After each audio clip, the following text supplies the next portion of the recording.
So first of all, a bit about our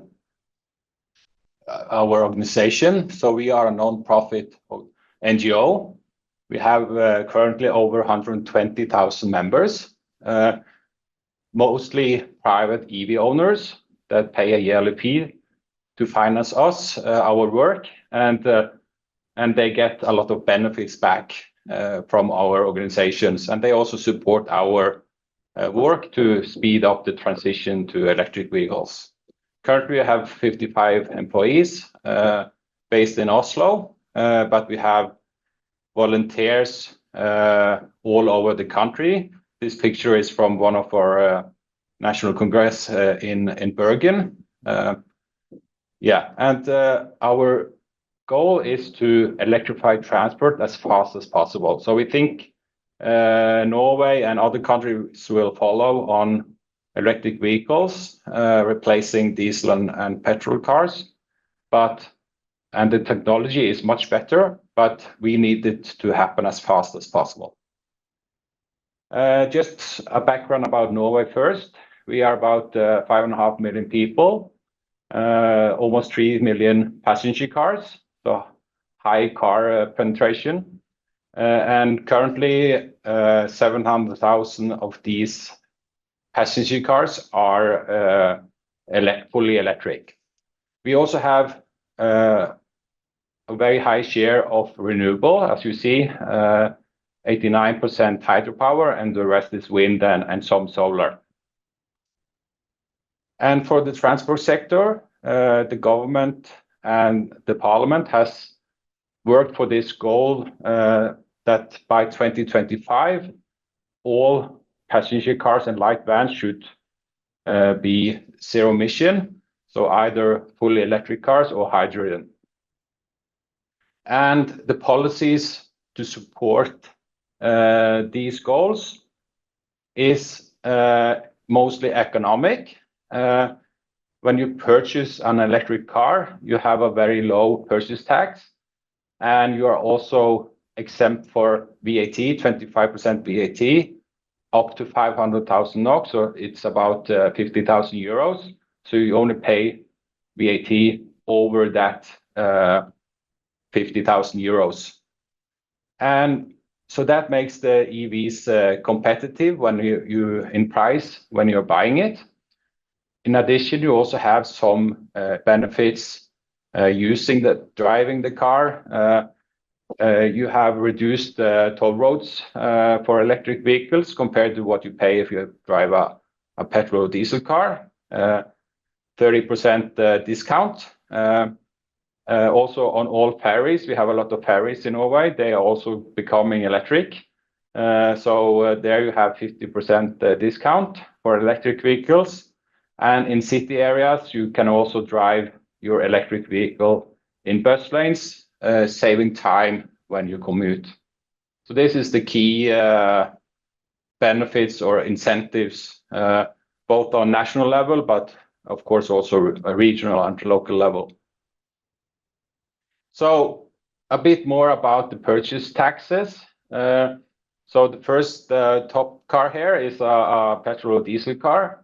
So of course that has an import price or production price, and then you add 25% VAT. And as you see, the purchase tax is calculated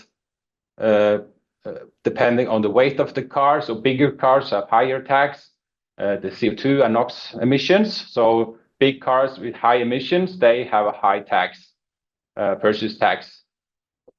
And for the electric equivalent, you have of course, the production price or the import price. Because this is new technology, the production is maybe more expensive. Also, the battery cost is a big share of the car. But when you don't have high taxes on these cars, they are the same price or even cheaper than buying a similar petrol or diesel car. And the last car there is if you add the VAT over 50,000 euros, it's still competitive compared to a bigger car because you have still a lower purchase tax and also not as much VAT as the other cars. So this is the main reason why there's so many people choosing EVs in Norway. It's competitive in purchase price, and we use the polluter pays principle in the car tax system in Norway. And that is the main reason why we now we have so far this year over 90% market share, and this is fully electric cars, not included plug-in hybrids. You see the green line is plug-in hybrids. That has gone down a lot because we also introduce a lot of taxes on those cars that are not fully electric. And for light commercial vans, the market share is still a bit lower than for passenger cars, but it's growing. And we conduct a yearly survey among our members and EV owners in Norway.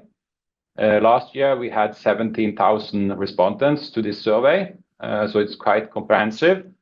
And one of the key questions is, why did you buy your EV? And of course, what is the most important reason why you bought or started with the EV? And as you see, it's the economic benefits that are the most important. If they can have more answers, they can choose different reasons, then they also add environmental considerations and so on. But if you only have to choose one, it's the economic that is more than half or a big share of the answers. But still, we have quite a lot of people choosing environmental considerations as the main reason. But of course, if the car had been much more expensive than the petrol diesel, that would be much harder for people to actually choose the non-polluting version.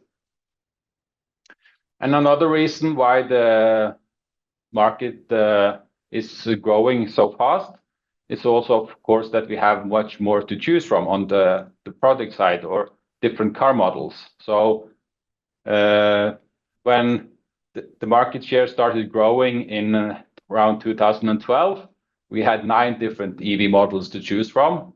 Last year, there were 126 different models. So of course, then people can choose a car that covers their needs when it comes to range and other needs. This is from Finnmark, the northernmost county in Norway, where they also have a hangar with the snowmobile in the back. So that you couldn't do that with an EV 5 years ago, but now we can. And we also see once people have tried EV, bought their first EV, they are very happy about it. It's cheap. It's good driving experience. They love it. And most of the people, they don't want to go back to a gasoline or diesel car. Just few this is the map of Norway with the different counties, and we see that the market share is, of course, a bit higher in the city areas, the bigger cities in southern Norway, but also in the farthermost remote areas of Norway, we still have a very high market share for EVs today. And if you look at all the cars in Norway, the total fleet of around 3 million passenger cars, as I said, 700,000 of those are EVs today. And the rapid shift in Norway from for market share of EVs, of course, it's went far, and we started early with the policies. So we are a few years ahead, but other countries that follow, they have even faster shift of their EV market. So in Norway, it took 2.5 years to get from 2 to 10% market share. In the UK, it took 1.5 years, and in Germany, just 1 year. So it can happen even faster in other countries that follow, because you have also better EVs, better range, lower prices, and so on.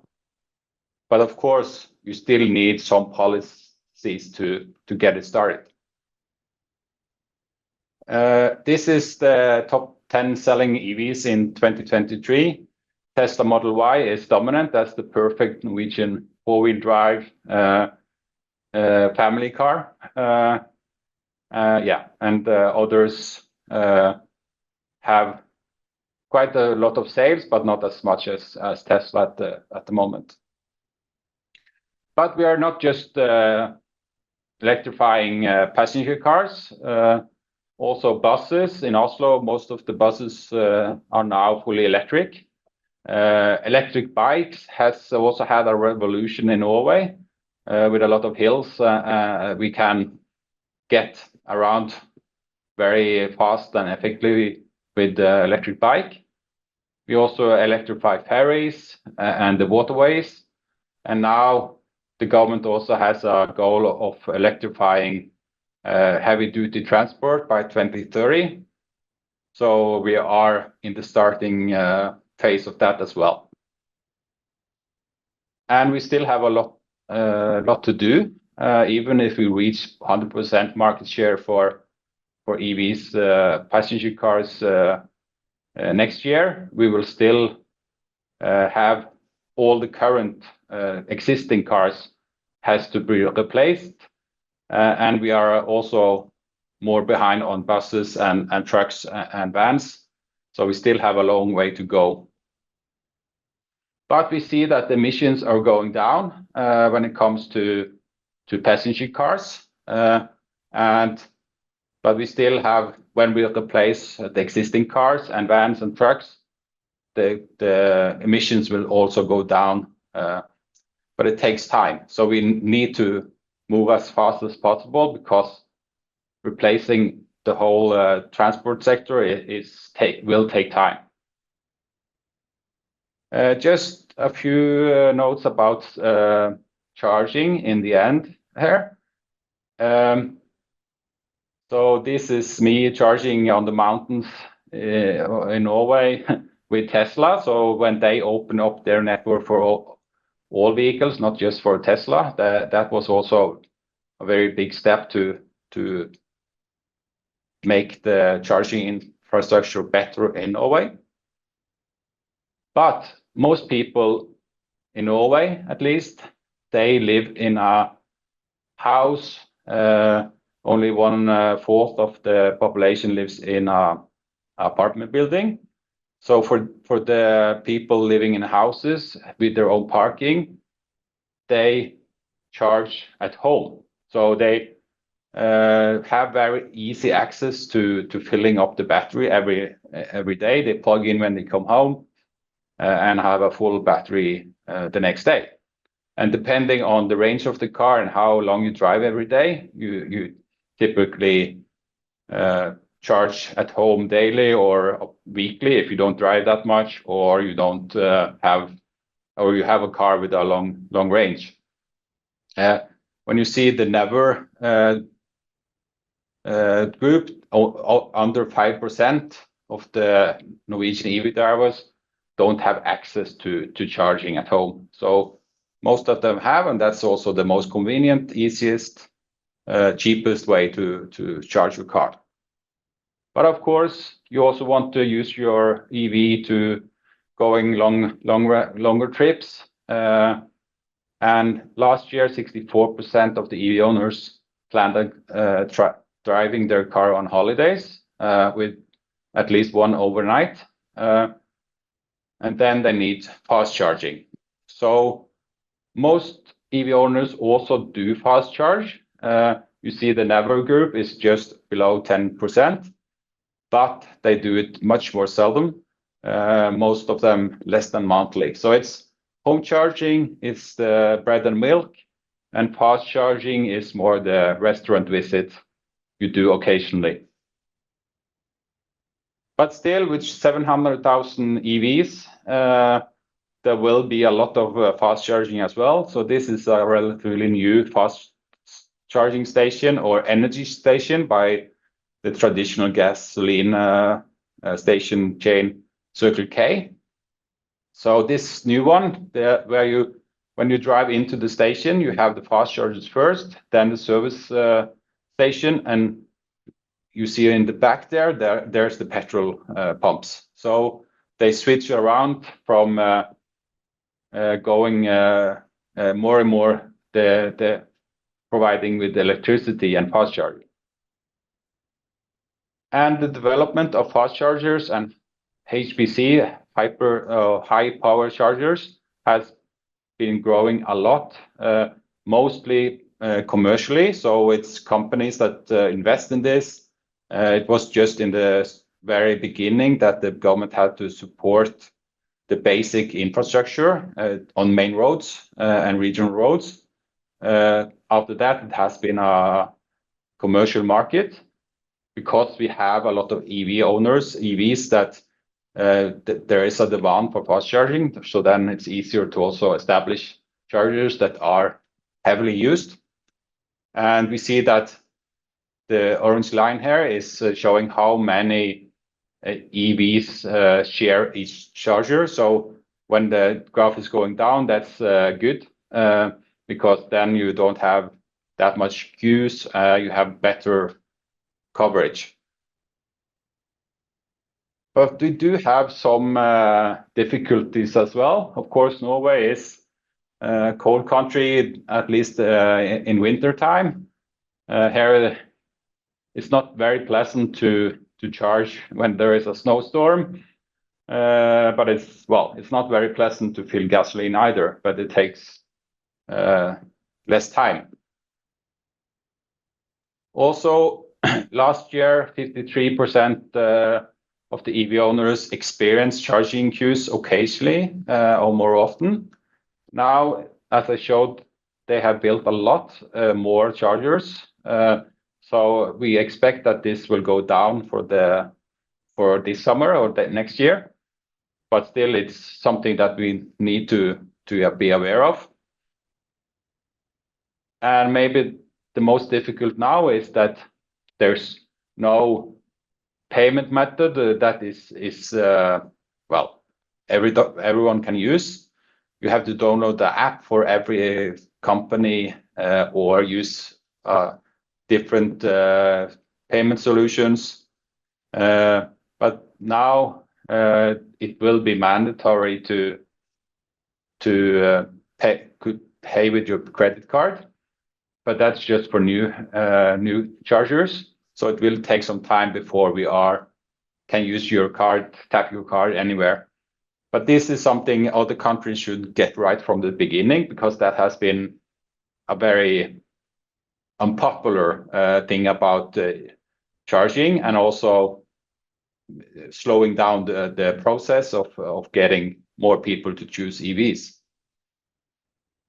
But again, I want to mention also again that even if there is some problems, especially with charging on the road, people are still very satisfied. And this was just an introduction to the Norwegian EV market and policies. We are organizing a big summit in Oslo in April. That's a 2-day conference, exhibition, and social events, where we invite international decision makers from policies, organizations, car charging, and battery industry. And we will have a networking dinner at Oslo Opera House. You see the picture there. Very nice building, iconic, not as known as the Sydney Opera House, but still it's very nice. And last year we had over 1,300 delegates from over 40 countries. So it's an international summit for the EV market and EV policies in Oslo. Thank you. Wonderful. Thank you so much, Petter. We do have some questions from the audience, so I'll go from there. First question is from Helen. Was the charging infrastructure private sector or public sector driven? Yeah, as I mentioned, in the very beginning, before we had any fast chargers, the government had a grant where they supported some chargers two fast chargers every 50 kilometers on main roads. So that was then you had the basic network where you could drive an EV all over the country. But then, because we have support for the cars, not the infrastructure, then with all the EVs that we have in Norway driving, then you have a demand, people are willing to pay for charging. So then after that, the initial grant for the basic infrastructure, that has been more or less without any public support. Great. We have one from Vitsa. Is it true that new cars drive relatively more kilometers than older cars? Does this mean the majority of kilometers are now powered by electricity in Norway? Yeah, we see that the electric cars have a higher average kilometer per year. Of course, in the beginning, when you had just small EVs commuting back and forth, it was maybe lower because the range was lower. But now, of course, it's the daily kilometers that add up, not your vacation trips. So we see that, of course, when EVs are cheaper to drive than a petrol or diesel car, then of course you also choose you use that the most because it's cheaper to drive. And even if you have two cars, it's the diesel car that is the second car. It's not the electric one is mostly used, and also the environmental life cycle assessment emissions are better when you use it as much as possible. Next question. What is the future role of EVs in the electricity mix?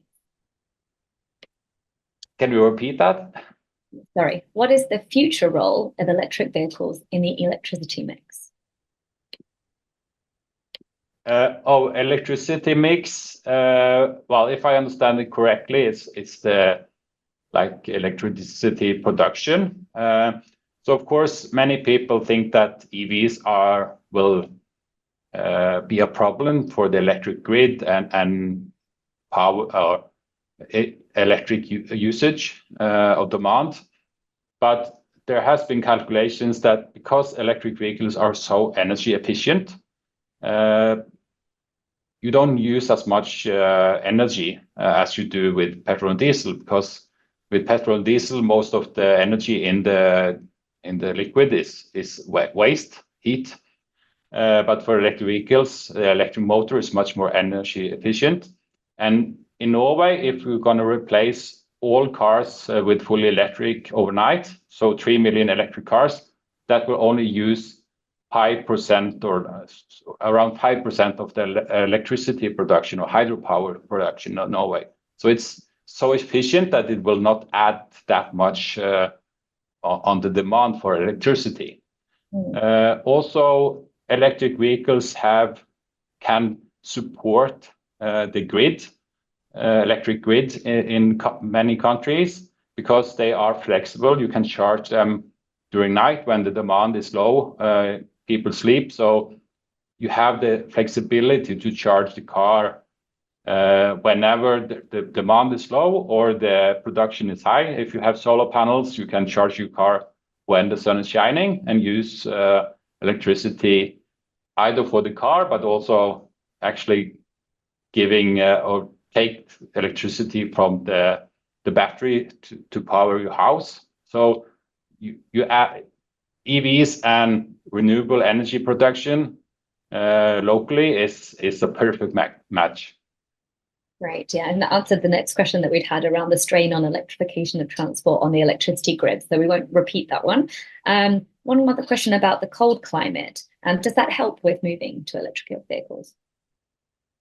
Yeah, the advantage with EVs is that you can preheat them, so you can just with an app or schedule preheating, so you get into a warm car, and the heating system it's a heat pump, so it's much more effective, much faster. We have tested that you can heat up a car or the cabin of the car from -20 to +20 in a few minutes or maybe 5 minutes. So it's much more effective compared to a diesel car where you have to drive it for half an hour before you can start heating and using the waste heat as heat to heat the car.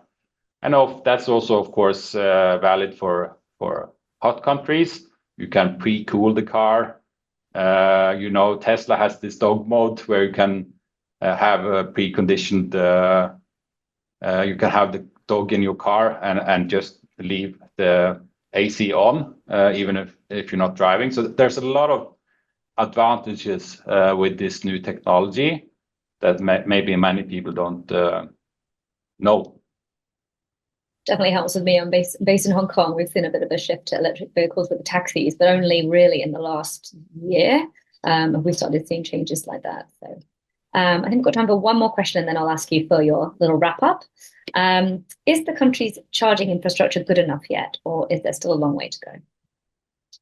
Well, we are quite happy now that with the right to charge, there was a new law that you allowed, or if you have an EV and live in an apartment building with shared parking, for instance, you can say that I want charging. Of course, you have to pay for the electricity, but still you have the right. You can't just say, no, you're not allowed to charge in my garage. You have the right to do that.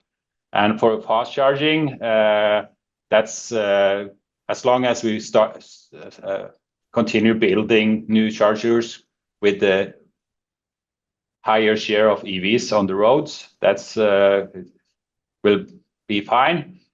We have to still work on the access to charging and payment for fast charging and public charging, and also destination charging is also has a potential to get better, but it's better now than just a few years ago.